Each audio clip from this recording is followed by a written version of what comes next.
what we've got here is a portable power bank, which is, shall we just say, very heavily influenced by another popular brand.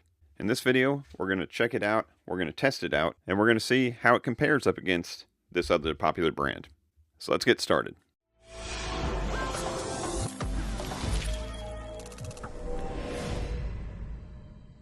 Hey everybody, it's Chris from Family Geekery. Today we're going to be checking out this portable power bank here, which has a lot of writing on it, but it doesn't have a name per se on it. I know there's a company name that goes along with this model, so we'll check that out and give it some kind of a identification at some point.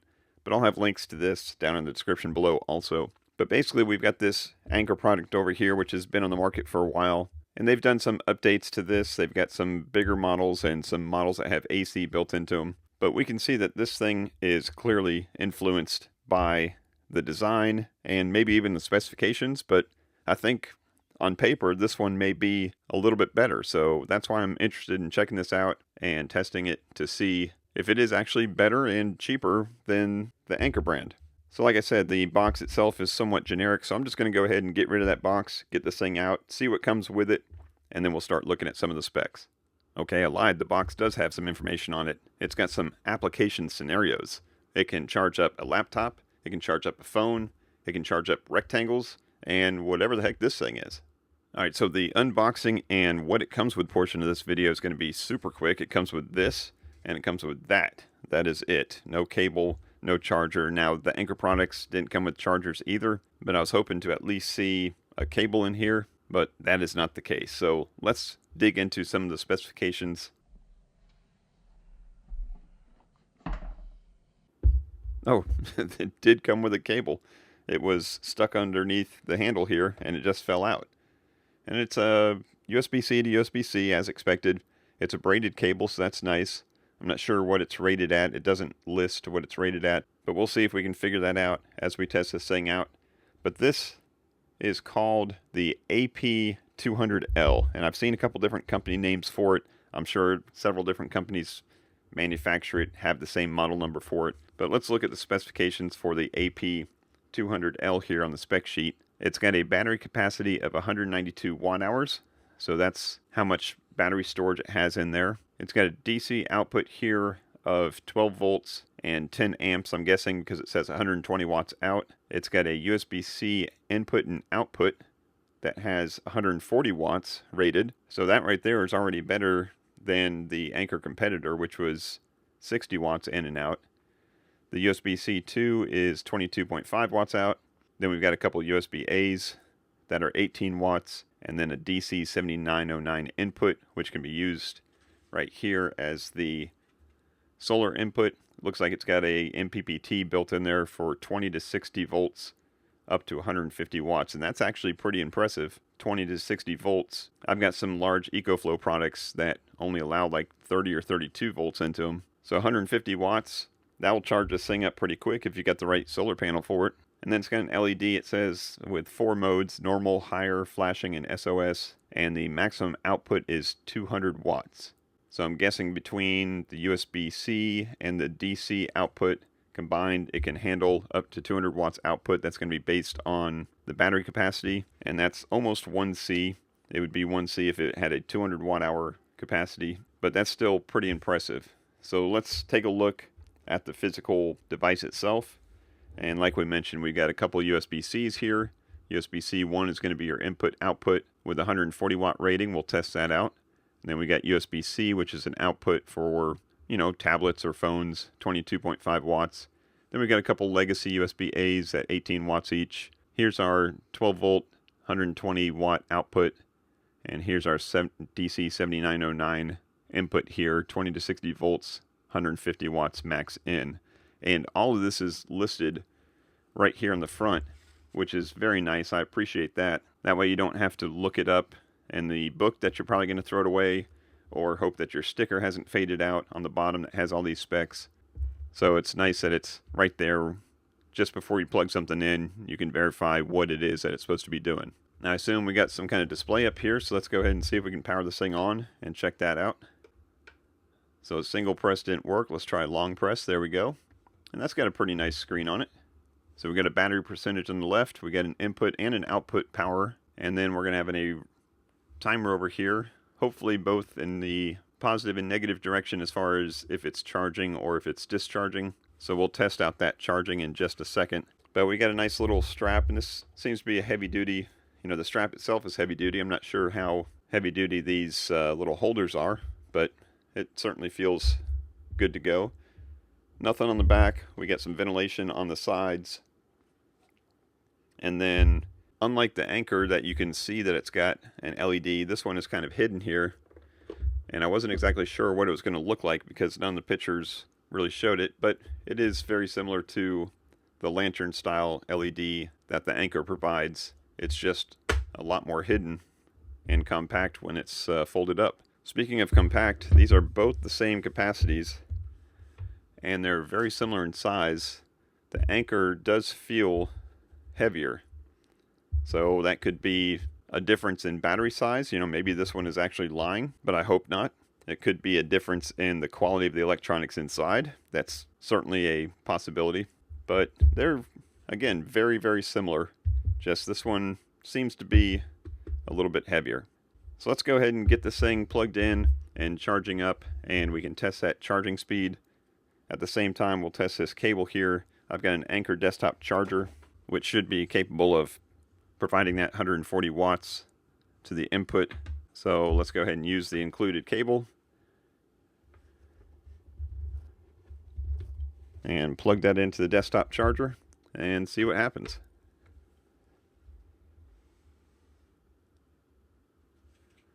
So we are charging up, climbing up almost to 100.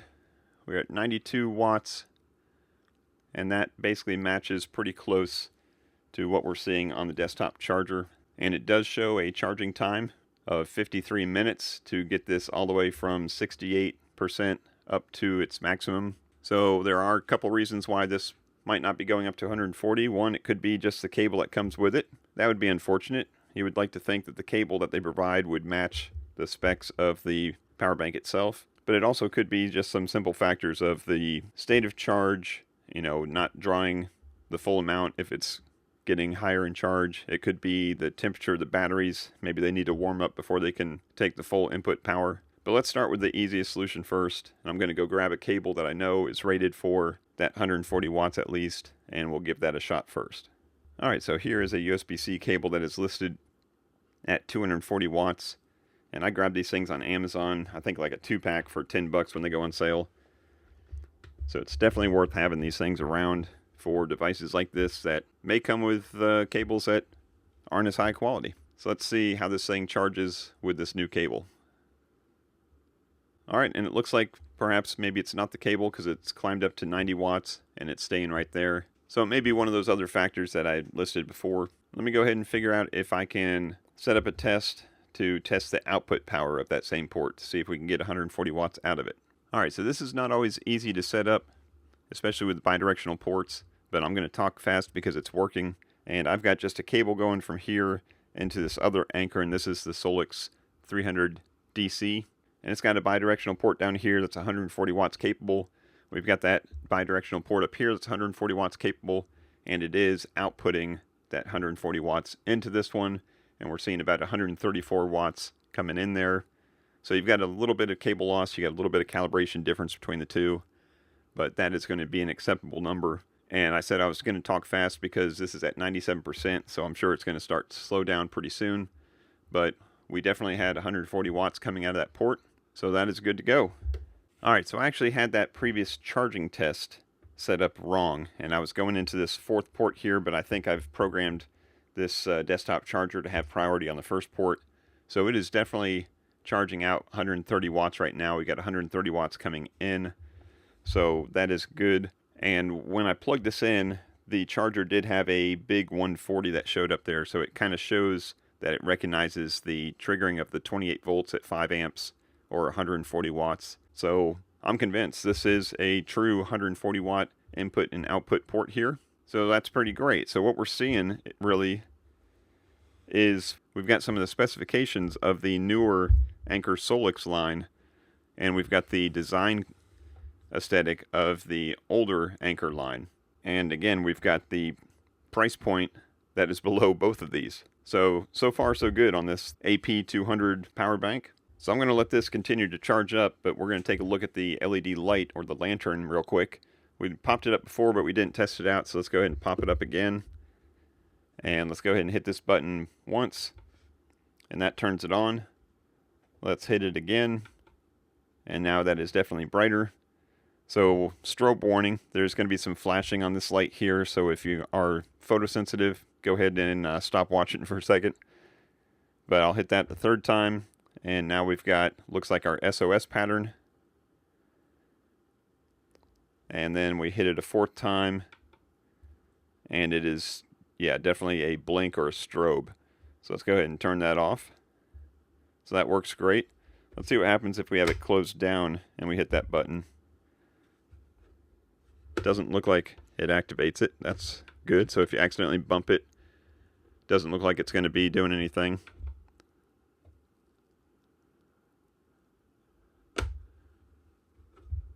And it did turn itself off after I turned it on and then closed it down.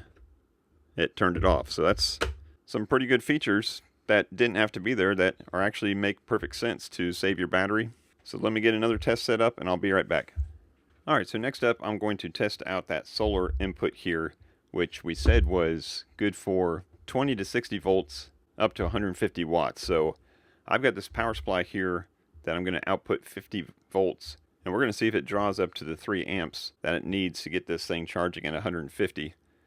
Now the downside of this input here is, since it requires at least 20 volts, you couldn't charge into this with a car charger. So just a standard 12 volt car charger. But what you could do if you wanted to charge this thing in your car is to use something like this in your car, and it's got a USB-C output which is supposed to be up to 140 watts, and then just use a USB-C cable into the USB-C input and you'll be able to charge it on the road. So let's go ahead and try this out. I've got a DC7909 connector going to this power supply. So let's plug it in and see if it smokes up.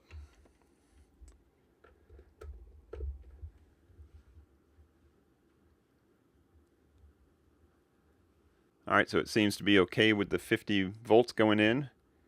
It's starting to slowly draw up. We got to 40 something watts already. Up to 1 amp. Let's see how far it climbs up.